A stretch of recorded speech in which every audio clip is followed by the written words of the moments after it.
चिकित्सा मंत्री डॉक्टर रघु शर्मा से खास बातचीत की हमारे सहयोगी विकास शर्मा ने, जरा सुनिए।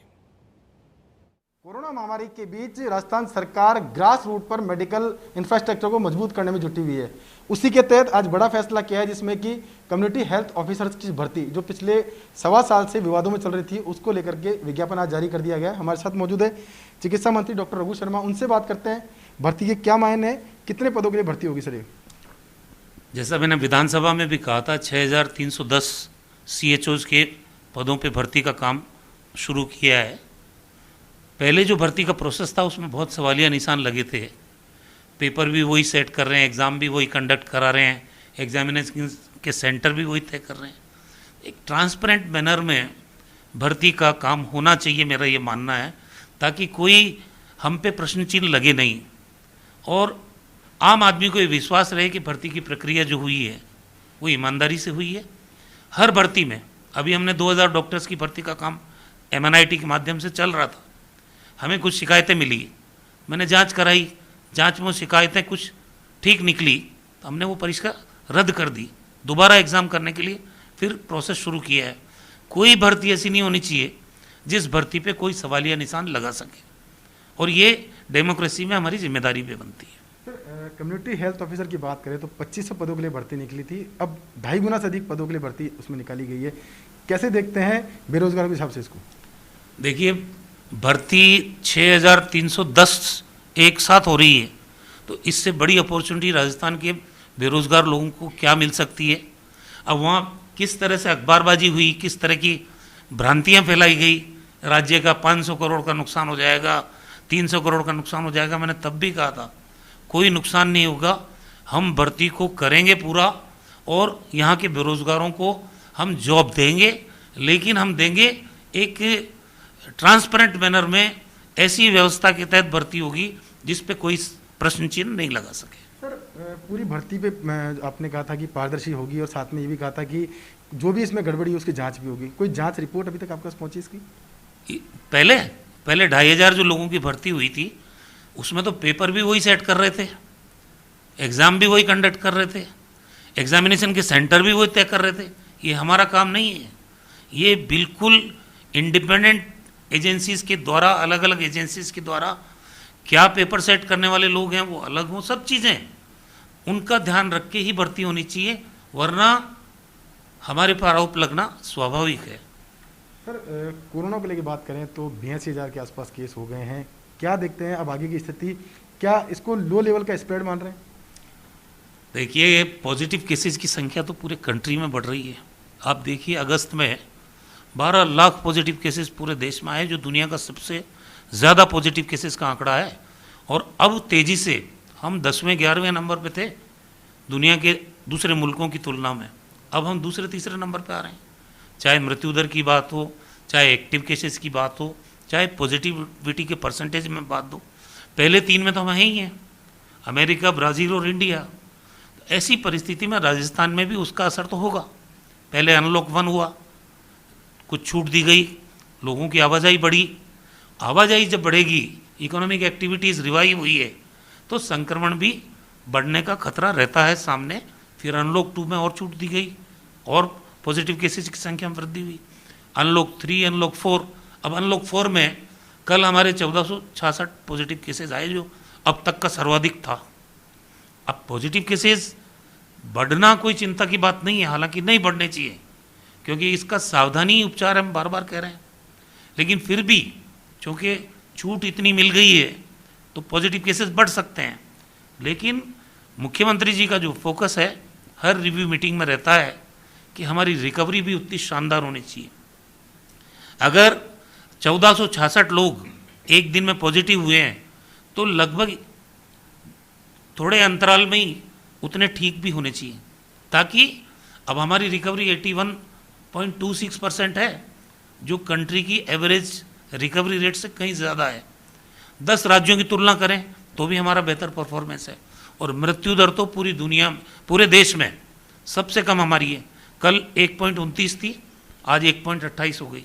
हर रोज़ कमी ला रहे हैं मृत्यु दर में, चाहे हमारे टोसिलीजुमेब हमारा इंजेक्शन हो, चाहे रेमडेसिविर हो। ये जो इंजेक्शन्स हैं 40,000 के, वो हम दे रहे हैं। प्लाज्मा थेरेपी हम बढ़ा रहे हैं, टेस्टिंग कैपेसिटी हमारी 51,640 टेस्ट पर डे करने की हो गई।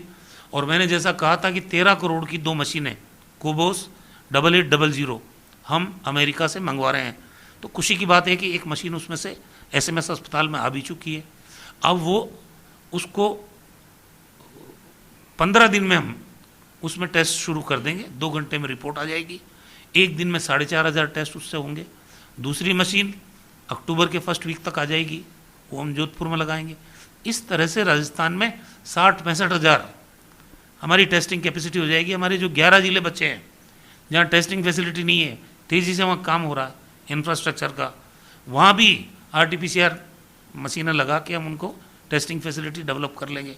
तो ये 65 क्या 70-75 हज़ार भी हो सकता है पर डे टेस्टिंग का, जो पूरे कंट्री में किसी राज्य के पास नहीं होगा।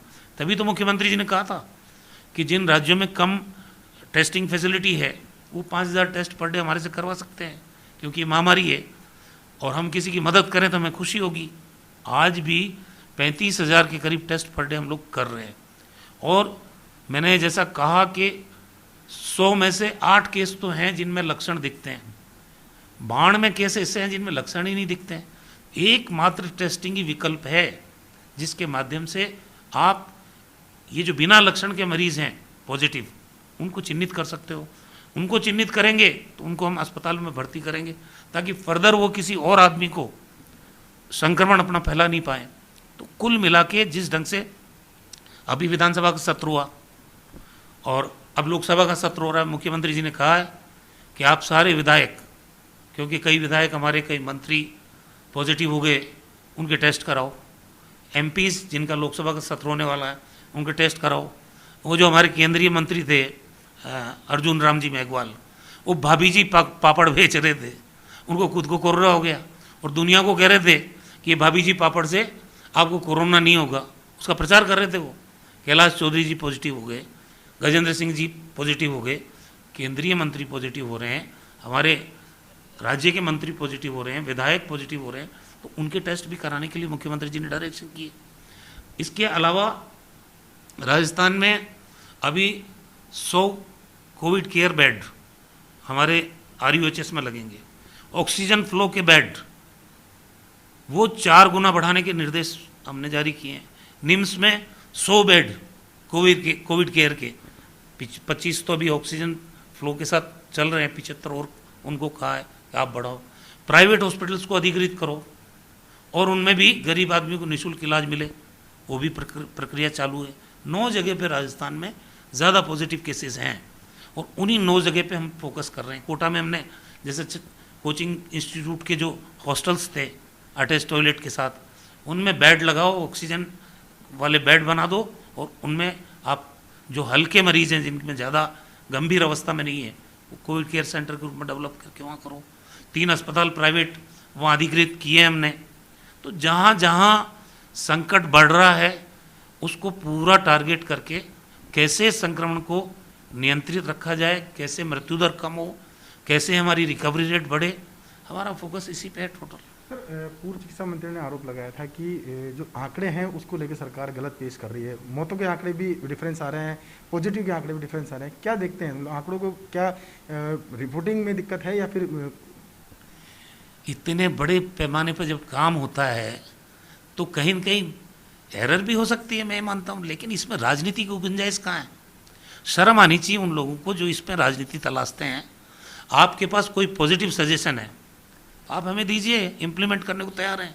मुख्यमंत्री जी ने इसीलिए सारे अपोजिशन को कॉन्फिडेंस में लिया पहले। आज हम प्रधानमंत्री जी के नेतृत्व में काम कर रहे हैं।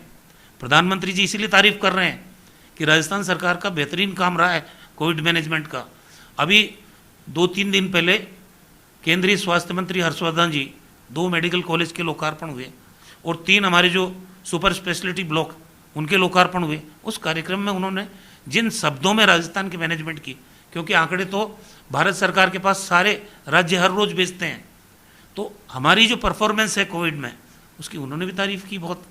वो प्रधानमंत्री जी जब तारीफ कर रहे थे तब भी हर्षवर्धन जी थे। तो कुछ हम तो तारीफ के भूखे नहीं हैं, हम अपनी जिम्मेदारी का निर्वहन कर रहे हैं, लेकिन कम से कम ये आलोचना का वक्त नहीं है। अगर कुछ कमी लगे आप हमको बताओ। इसीलिए 21 घंटे वीसी की मुख्यमंत्री जी ने। 21 घंटे वीसी किसको कहते हैं? 200 के 200 एमएलए किसी भी पॉलिटिकल पार्टी के हों, सारे एमपीज, उनके साथ 21 घंटे बैठ के आप चर्चा कर रहे हो और आपसे हम सुझाव ले रहे हैं। आप दो ना सुझाव, अच्छे सुझाव, पॉजिटिव सुझाव, उनको हम स्वीकार करेंगे। उनमें सुधार करने की जरूरत होगी, सुधार करेंगे, लेकिन राजनीति मत करो। कम से कम कोरोना महामारी के इस दौर में मुझे अच्छा नहीं लगता कि कोई आदमी पॉलिटिक्स करे। सर, जिस तरह से केस बढ़े हैं उस हिसाब से जयपुर के अंदर बात करें तो कई प्राइवेट हॉस्पिटल जहाँ पर बेड उपलब्ध नहीं हो पा रहे हैं, लोगों की शिकायत है इस तरह की। क्या कोई नया मैनेजमेंट कर रहे हैं जयपुर में कोविड डेडिकेटेड सेंटर के अलावा और दूसरे अस्पतालों को अधिग्रहण करने के लिए? देखिए, अगर जरूरत पड़ी, जैसे हालात बनते जा रहे हैं, तो 1 या 2 अस्पतालों को सिर्फ डेडिकेटेड कोविड हॉस्पिटल के रूप में हम अलग से काम करवाएंगे। उसमें सिर्फ कोविड के पेशेंट्स ही रहेंगे। अभी RUHS में हमने 100 बेड मैंने अब जैसा आपको कहा कि कोविड केयर के अलग से बढ़ा रहे हैं, हाई फ्लो ऑक्सीजन के बेड भी हम बढ़ा रहे हैं। उसके बाद भी ज़रूरत पड़ी तो हम एक आध अस्पताल को अधिकृत क्या, वो हमारे अस्पताल है सरकारी, उसको कोविड के रूप में डेजिग्नेटेड करेंगे। सर, एक सवाल ये भी है कि बता रहे हैं कि SMS अस्पताल का कुछ हिस्सा जो है वापस दोबारा से कोविड के लिए यूजुअल है। ये गलत भ्रांति कोई फैला रहा है। जो लोग नेगेटिव हो जाएंगे, पॉजिटिव से नेगेटिव हो गए, उसके बाद उनके जो गंभीर बीमारियां हैं, उन पेशेंट्स का इलाज कहाँ करेंगे भाई? तो ये इस तरह के जो कन्फ्यूज़न पैदा करते हैं, मैं समझता हूँ इस महामारी के दौर में उचित नहीं है। सिर्फ वही पेशेंट SMS में आएंगे जो कोरोना में पॉजिटिव से नेगेटिव हो गए, लेकिन उनके दूसरी प्रॉब्लम्स भी हैं, गंभीर बीमारियां हैं, उनका तो इलाज करेंगे ना, वही लोग आएंगे यहाँ। कोविड पॉजिटिव कोई केस नहीं आएगा। एक अंतिम सवाल ये है कि कोरोना का सैंपल उठाने के बाद में उनकी रिपोर्टिंग और टाइम पर रिपोर्ट मिल जाए, इसके लिए एक ऑनलाइन सिस्टम कुछ डेवलप करने के बीच में प्रयास किए गए थे, अभी तक वो शुरू नहीं पाए। कब तक ऐसा हो जाएगा कि लोगों घर तक रिपोर्ट पहुंच जाएगी ऑनलाइन? ये डायरेक्शंस हमने जारी किए हैं, उस पर विभाग काम भी कर रहा है और जल्दी इसका परिणाम आप सामने देखेंगे। सर, एक अपील लोगों को, क्योंकि इस वक्त कोरोना बिल्कुल स्प्रेड से फैला हुआ है, क्या अपील करते हैं फर्स्ट इंडिया के माध्यम से लोगों को? राजस्थान के लोगों से मेरी हाथ जोड़ के मार्मिक अपील है, आपकी ज़िंदगी बचाने के लिए जद्दोजहद है सारी है। ये महामारी है, किसी को नहीं छोड़ती है। जरा सी है सावधानी, क्योंकि इसकी ना वैक्सीन बनी है कोई, ना इसकी दवा है। वैज्ञानिक लगे हुए हैं पूरी दुनिया में, भारत में भी लगे हुए हैं, लेकिन आज दिन तक कोई दवाई आई नहीं है और लगातार ये संक्रमण बढ़ता जा रहा है। और मैं ये देख रहा हूँ कि लोग सावधानी छोड़ते जा रहे हैं। इसमें सबसे बड़ी ज़रूरत ही है कि बचाव ही इसका उपचार है। ये थीम है, बचाव खुद करेगा आदमी।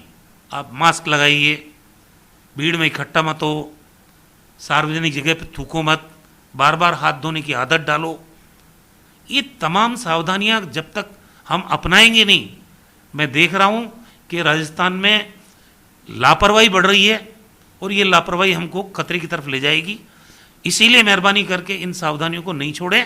राजस्थान सौभाग्य से आज हमारे नियंत्रण में है कोरोना, लेकिन ये नियंत्रण में महामारी कभी भी पॉजिटिव केसेस ज़्यादा बढ़ सकते हैं। अगर आम आदमी असावधानी करने लग जाएगा तो फिर दिक्कत तो है ही। ये थे चिकित्सा मंत्री डॉक्टर रघु शर्मा, जिन्होंने बताया कि सरकार हर स्तर पर कोरोना से लड़ने के लिए तैयार है, बशर्ते लोग भी इस बात को समझें, गंभीरता लें और जो कोरोना की रोकथाम को लेके सरकार की गाइडलाइन है उसकी पालना करें, तो संभवतः इस कोरोना की महामारी पर हम जीत हासिल कर पाएंगे। कैमरा पर्सन इकबाल के साथ Vikas Sharma, First India News, Jaipur.